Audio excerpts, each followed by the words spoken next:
अस्सलाम वालेकुम नाजरीन, आप देख रहे हैं 7X न्यूज़। मैं हूं एहसन शहजाद। नाजरीन, साबिक वज़ीर आज़म इमरान ख़ान को जेल में इस टाइम 1 साल मुकम्मल हो चुका है और ज़मान पार्क से गिरफ़्तार किया गया था साबिक वज़ीर आज़म इमरान ख़ान साहब को, और आज 1 साल पूरा हो चुका है। उनको खिराज तहसीन पेश कर रहे हैं जितने भी पीटीआई के कारकुनान हैं वो लोग, और पीटीआई की जितने भी सीनियर क़यादत है वो खिराज तहसीन पेश कर रही है और सलाम कर रहे हैं साबिक वज़ीर आज़म इमरान ख़ान साहब को।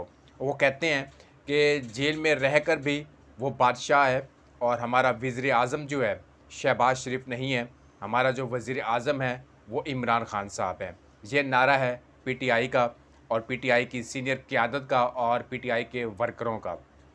कल आप लोगों ने देखा कि कितना बड़ा मार्च किया गया, लाहौर से लेके केपी तक, सवाबी तक, अवाम ही अवाम पूरे रोडों के ऊपर नज़र आ रही थी और पूरा मोटरवे बंद कर दिया गया था आम ट्रैफिक के लिए।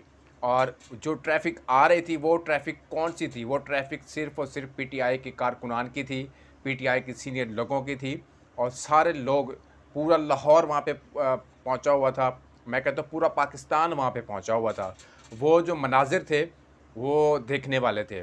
और बड़ी ख़बरें हैं, मैं आपसे शेयर करूँगा। आज 3 बड़ी ख़बरें हैं वो मैं आपसे शेयर करूँगा कि उस जलसे में क्या-क्या हुआ और क्या-क्या नहीं हुआ और कौन लोग थे वो जो मंज़र आम पर आ चुके हैं। जैसे कि मैंने आपको बताया कि साबिक़ वज़ीर आज़म इमरान ख़ान साहब को इस टाइम जेल में 1 साल मुकम्मल हो चुका है। अब बात ये है कि अगर साबिक़ वज़ीर आज़म इमरान ख़ान साहब से डील्स होती हैं तो बाहर आएगा, अदरवाइज़ बाहर नहीं आएगा। एहतजाज जारी हैं, मुज़ाहरे जारी हैं हर जगह के ऊपर, और इमरान ख़ान के हक़ में नारेबाज़ी की जा रही है। और कल जो मोटरवे में देखा गया, पूरी आवाम थी और एक जोश था आवाम का, पाकिस्तान ज़िंदाबाद, पाक आर्मी ज़िंदाबाद, और उसके बाद वज़ीर आज़म इमरान ख़ान साहब ज़िंदाबाद के नारे लगाए गए। उसके बाद जब सवाबी जलसे में लोग पहुँचे और कुछ जो पार्टीज़ के जो सोशल मीडिया की टीम थी वो भी वहाँ पे पहुँची, और पहले उन्होंने मनाज़िर दिखाए कि ये जो सारा कुछ खाली पड़ा हुआ है, पूरा ग्राउंड जो है वो खाली पड़ा हुआ है। मगर ऐसा नहीं था। किसी का भी जलसा अगर होता है, कोई भी पार्टी जलसा करती है तो पहले लोग नहीं आते, चाहे वो शाम का जलसा हो, रात 10 बजे का जलसा हो, या फिर 9 बजे का या 8 बजे, जितना भी टाइम दिया होता है, तो इससे पहले अवाम नहीं आती। तो उन्होंने कुछ मनाज़िर दिखाए अवाम को कि ये देख लें जी, तहरीक इंसाफ का जलसा हो रहा है और अभी तक यहाँ पे कोई आदमी नहीं आया, और इतनी चेयर जो लगाई गई हैं स्टेज के साइड के ऊपर और सामने, ये सारी खाली पड़ी हैं। फोटोज भी आई, सारा कुछ मैंने भी देखा। उसके बाद जो एक समंदर आया और समंदर ने सारा कुछ तबाह कर दिया। अवाम ही अवाम, और जहाँ तक कैमरे की नज़र जाती थी हमें अवाम ही अवाम नज़र आती थी वहाँ पे, चाहे वो ड्रोन कैमरा हो, चाहे वो सामने वाला कैमरा जो लगे हुए थे उनकी जितना भी लेंस उनका था, जितनी कैमरे की आँख थी, जहाँ तक देखा जाता था कैमरे से, वहाँ अवाम ही अवाम थी। बच्चे से लेके बूढ़ों तक, नौजवान भी थे, औरतें भी थीं, बच्चे भी थे, काफ़ी लोगों की तादाद वहाँ पे शरीक हुई। उसके बाद पूरा पंजाब वहाँ पे गया हुआ था और पूरी तहरीक के इंसाफ के जितने भी सीनियर क़यादत थी वहाँ पे स्टेज पे मौजूद थी, और इमरान ख़ान की तस्वीर उठाई हुई थी। और सारे नीचे बैठ गए लोग। उन्होंने कहा कि साबिक़ वज़ीर आज़म इस टाइम जेल में हैं, मगर ये मनाज़िर जो हैं आप लोग देख लें। मीडिया ने मनाज़िर दिखाए और बड़ा कुछ दिखाया मीडिया ने। उसके बाद ये भी अब कहा गया कि तहरीक इंसाफ के जितने भी लोग हैं सीनियर जो छुपे हुए थे वो भी मंज़िल पर आ चुके हैं। सबसे पहले आया मियाँ असलम इकबाल, और अब जो हमारे पंजाब के सीएम होने थे वो आए स्टेज के ऊपर, बड़े कमज़ोर थे और उन्होंने तकरीर की। जैसे उनका पहला डायलॉग है वो बोला, उन्होंने शेर बोला, और बड़ा कमज़ोर नज़र आया, क्योंकि ज़ाहिर सी बात है घर घर होता है और बाहर बाहर होता है। तो काफ़ी अर्से से वो बाहर है, 1 साल से बाहर है वो।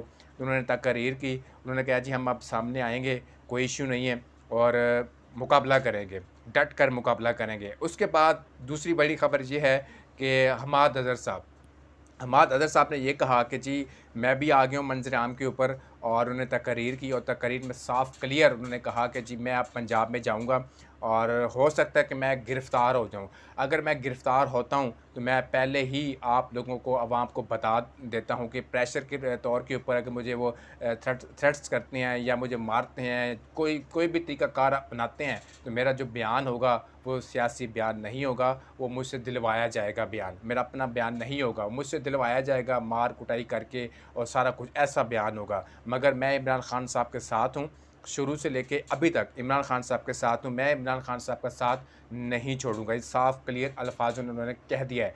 उसके बाद नाज़रीन, तीसरी बड़ी ख़बर ये है कि अब तहरीक इंसाफ का जलसा जो था वो कामयाब हो चुका है और बाहर का जो मीडिया था उन्होंने भी दिखाया कि तहरीक इंसाफ का जलसा कैसे कामयाब हुआ और इतनी आवाम कहाँ से आई, ये लोग देखकर हैरान हो चुके थे, क्योंकि साबिक़ वज़ीर आज़म जेल में है, इसके बगैर जलसा हुआ है। अगर वज़ीर आज़म इमरान खान साहब अगर बाहर आ जाते हैं तो फिर जलसे की क्या सूरत हाल होगी। उसके बाद अब ये भी सुनने में आ रहा है कि अब जो गवर्नमेंट है ये ख़तरे में आ चुकी है। ख़तरे में इसलिए आ चुकी है कि जलसा कामयाब हो चुका है और उसके बाद अब इस्लामाबाद की तरफ उन्होंने मार्च करना है और उसके बाद उन्होंने वहाँ पे जलसा करना है। इस्लामाबाद में अब जलसे की इजाज़त मिलती है, नहीं मिलती, नाज़रीन ये तो वक्त ही बताएगा। उसके बाद नाज़रीन आपसे एक और डिस्कस चीज़ करता हूँ। हसीना वाजिद जो बांग्लादेश की वज़ीर आज़म थी 2009 से लेकर अब तक वो रही है वज़ीर आज़म। वहाँ पे पुरतशद्दुद मुज़ाहरों के बाद और काफ़ी लोग भी मरे और वहाँ पे शहीद हुए और 300 के करीब लोग शहीद हुए और उसके बाद 200 से करीब जो है लोग ज़ख्मी हुए जो हॉस्पिटलों में हैं। उनका मुतालबा एक ही था कि ये जो वज़ीर आज़म है ये इस्तीफ़ा दे और नया जो है वज़ीर आज़म वो तैनात किया जाए।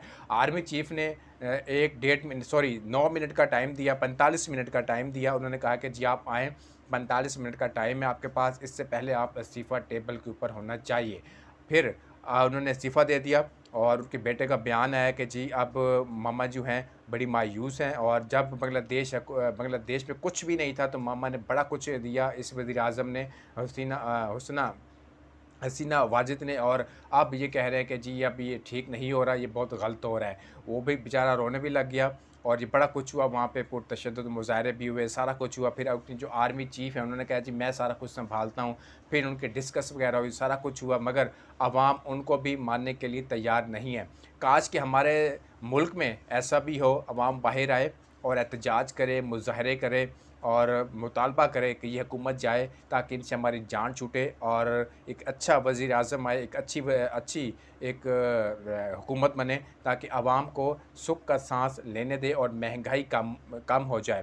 तो नाज़रीन, ये हुस्ना वाजिद की तारीख़ का एक पहला वाक़या था और इतना अरसा रही, 2009 से लेके आज 2024 है। इतने साल हो गए, 15 साल हो गए उनको हुकूमत करते हुए, तो वो भी अब नीचे उतर आई है और भारत रवाना हो चुकी है। तो नाज़रीन, अगर हमारी आवाम भी अगर जाग जाएगी, क्योंकि आवाम तब जाग चुकी है, अब इनको ज़रूरत है एक अच्छे लीडर की। वो अच्छा लीडर कौन है? वो जेल में पड़ा हुआ है। जब भी वो अच्छा लीडर बाहर आएगा तो एक तब्दीली का नारा एक और लेकर आएगा। अभी तो वो जेल में है, तो सूरत हाल ये है, अगर जेल से बाहर आएगा तो फिर क्या सूरत हाल होगी। अब शहबाज हुकूमत जो है, कल के जो जलसे को देखकर बड़ा वो कह रहे हैं कि जी बहुत अवाम थी और कन्फ्यूजिंग पैदा हो चुकी है। हो सकता है कि ये अब कंप्रोमाइज़ हो जाए और ये दोनों मिल के हुकूमत बन जाए, ये भी हो सकता है। और ये जो मार्च है अब इस्लामाबाद की तरफ आएगा और हो सकता है कि इस्लामाबाद में मार्च किया जाए और एहतजाज किया जाए और उसके बाद जलसे की इजाज़त भी वहाँ से ली जाएगी। अगर जलसे की इजाज़त नहीं देती हुकूमत तो फिर देखना ये होगा कि तहरीक इंसाफ का जो अगला लाहेअमल है